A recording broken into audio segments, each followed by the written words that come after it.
We're here with head coach Kevin Board, New Lex Panthers 4-0 going into week 5, a crossover game with Tri-Valley here from the big school division.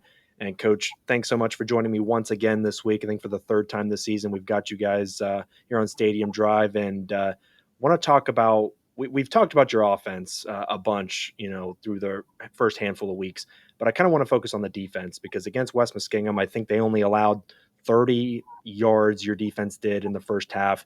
Didn't allow a single drive to get into the red zone, really was just dominant throughout. Of course, the offense then followed suit, scoring 33 unanswered points again. So both sides of the ball were working really, really well. And through 4 weeks, it just seems like your team as a whole has played flawless football for the most part. And the defense, led by guys like Harrison Ratliff, Eli Stevens.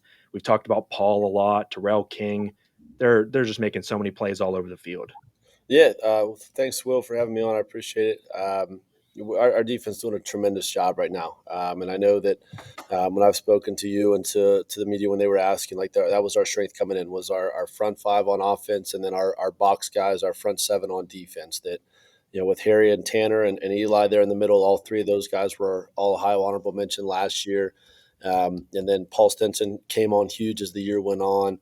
Terrell is kind of a bright spot for us right now. He had injured his finger last year, and he would have been a role guy for us a year ago as a sophomore, but he's really flashed. Paul Neely played a lot for us last year on both sides, and then we've kind of been rotating a couple guys at our other defensive end spot. But the defense is playing great right now. Our front seven is really helping to take pressure off of the secondary, which is a little bit more inexperienced. I don't know that we've necessarily been tested back there. That's something that always is in the back of my head have these guys had enough shots taken at them that when you face a team like we're about to face on Friday with Tri-Valley or down the road versus Meadowbrook, a team that airs it out, Crooksville is throwing a little bit more this year. Like obviously we're focused on Tri-Valley right now, but our secondary really prepared for that? And so that's a question that I think will be answered in time. But I think our front seven is doing a great job of stopping the run and really helping to take pressure off of the offense. When you're not having to score in a shootout every week, that takes a lot of pressure off of me as a play caller. But a young quarterback that's getting their first starting season in behind the center, and a lot of young guys that are filling in some of those skill positions, that we're not having to be perfect. I think that's the biggest thing, is that we're able to go out and though we've played pretty well, there's still been some miscues and some mistakes, and so. There's been years where it was we'd lose by a touchdown or we'd win by a touchdown, and that was every week, and that's stressful. That's very stressful. So when we're able to have a little bit of a cushion, we always feel like, offensively speaking, we talk about if we get to 28, we feel very good. When we score 35, I don't think since I've been here we've ever lost when we score 35. So those are kind of targets we have offensively, but we say the same thing defensively. If we can keep a team to under 14, we're going to feel really good. If we can keep them to 7 or fewer, that's even better. So I think they're doing a great job of helping the offense out. As they continue to get their footing, continue to get guys more involved and get more of those varsity snaps. So just very pleased with the way our defense has played through 4 weeks. But no, we've got a big test on Friday. Yeah, you mentioned Tanner Toth, who I think quietly he's been one of your leading receivers on the offensive side. You mentioned him on the defensive side as well. What do you make of his contributions on both sides of the ball? He's tremendous. I don't know that I've ever had a better football player, just totally. I'm talking like what they're able to do on the field as well as what they do up top. And he's as sharp as they come. He's probably my highest football IQ guy I've ever had.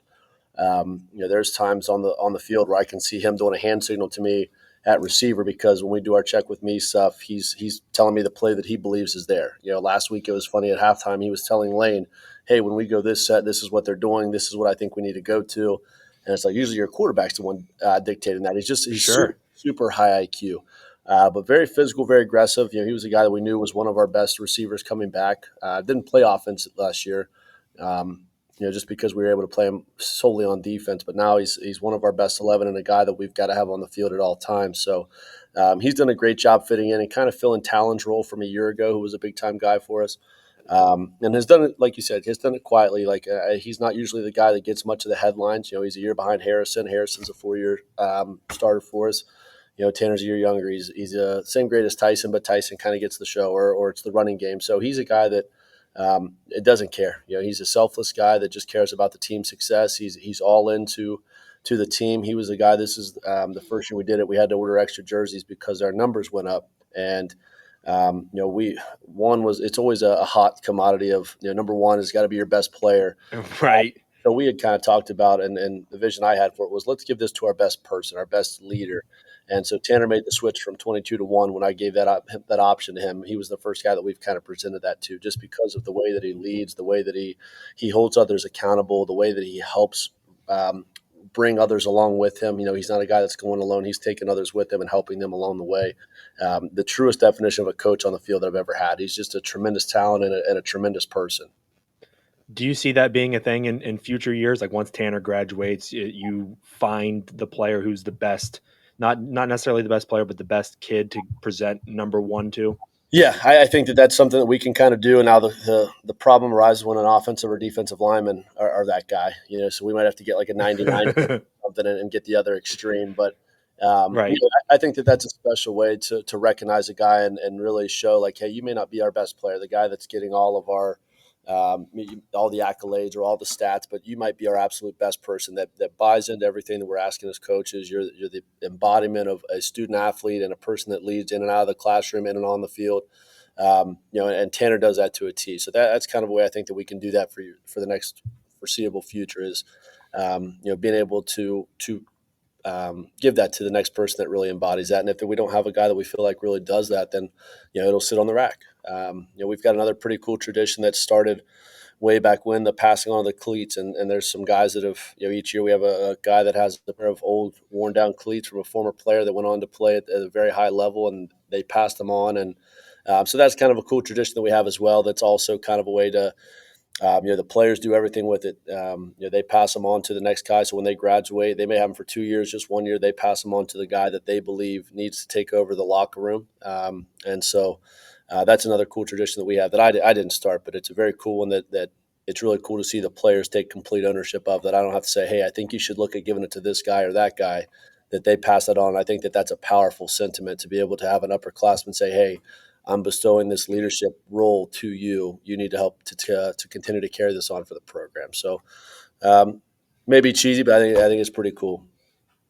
No, I don't think it's cheesy at all. I think that's awesome. And like you said, like if it's better coming from the players than it is a Yes. coach having to Mm-hmm. do it themselves. Yeah, absolutely. Now with this Tri Valley game this Friday, and last year they were actually your only regular season loss, but they're a completely new team this year. They're much younger. And especially, in some of their skill positions, like Stone Spiker, is a sophomore playing quarterback, and he has gotten much better as the weeks have gone by here as we approach midseason. Leevi Wade got some snaps last year as a freshman, but he's a very physical downhill runner. And then, of course, you still have guys like Ryan LaMonica who you have to account for, and you have to really know where he is all over the field. But Luca Gargis has got some speed at wide receiver. When you look at their offense, it seems like their young guys are really starting to gel together. And Stone has made strides. What do you see when you look at Tri Valley's offense? Yeah, I see all of that, and I think I just actually it's funny. I talked to David Kinder. I'm getting this weekly vibe with you guys every week. I have a phone call with David, and then an interview with you. It's kind of like I said, we just need to keep the weekly tradition going. Right. But I was The talking. Kevin Board show here. Oh no, far from that. That was something I was talking with David was that I think that it really is truly a testament to Cam and the job that he does as the head coach with the hardships that they face and to be able to overcome and persevere and get through. But I think you and I talked about it last week. When you go to the postseason, you get those extra weeks of development. That's when you see the following year that sophomores and juniors can step up and you're not missing a beat. They lost as much talent as any team has ever lost last year from their senior class that graduated, which was tremendous. And they basically are starting a brand new roster, except for a handful of guys. And like I said, they really haven't missed a beat. They're still the top dog in the big school division until somebody can take that title from them. And they've developed guys. They've put guys in a position to be successful. And the mark to me of a good coach is being able to utilize the talents that you have and kind of cater what you do to those talents. And you see that with Cam. With last year, they threw the ball around a ton. They handed off to Jaden Wallace anytime they wanted to. I mean, they probably could have handed it to him every play and probably still won every game they ever played. But they're a little bit higher run percentage this year, than they are throwing the ball. So they're taking pressure off their young quarterback, and Levi and their offensive line are just run the football. And they're doing a great job doing that. So, they look like a very good football team. They're going to be a very good football team because they're well coached, and that's the expectation of their program. Is that even if you graduate a ton, I think they've even got the sign, build the program and protect the program. Like that's their motto and what they're going to do. So we got to prepare for the very best team we've seen to this date on Friday, and go out and do the same things we've done to get to this point.